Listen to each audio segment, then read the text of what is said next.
ఇక ఆరు అయితే ఎంతో సంతోషంగా మళ్ళీ అయితే చిత్రగుప్త గారితో కలిసి భూలోకానికి అయితే వచ్చేస్తూ ఉంటుంది. మరో పక్కన రణ్వీర్ యొక్క భార్య ఎవరు అని అమర్ తెలుసుకోవడానికి రణ్వీర్ ఫోన్ని ట్యాపింగ్లో పెడతాడు. ఇక అప్పుడు ఒక రూమ్లో టెన్షన్గా తిరుగుతూ ఉంటుంది మనోహరి.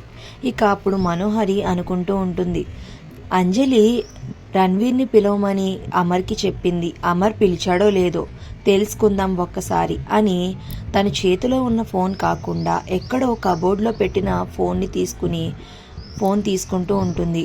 మరో పక్కన అమర్ ఇంకా రాతోడైతే టెన్షన్ పడుతూ ఉంటారు, తెలుస్తుందా లేదా అనేసి.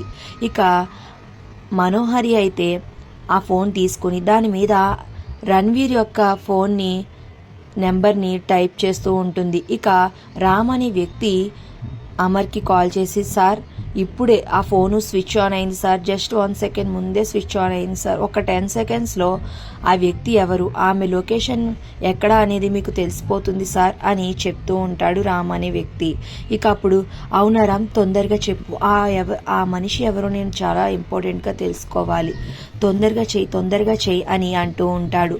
ఒక 10 సెకండ్స్లో తెలిసిపోతుంది సార్ అని తను ఏంటో సిస్టంలో టైప్ చేస్తూ ఉంటాడు. ఇక మరో పక్కన మనోహరి అయితే రణ్వీర్కి కాల్ చేసేస్తుంది. ఇక రామ్ అయితే సార్ లొకేషన్ ట్రేస్ అవుట్ అయింది అని చెప్తాడు. మరి అమర్ తెలుసుకున్నాడో లేదో అనేది తెలియాలి అంటే నెక్స్ట్ ఎపిసోడ్ వరకు ఆగాల్సిందే. ఈ వీడియో నచ్చితే ప్లీజ్ సబ్స్క్రైబ్.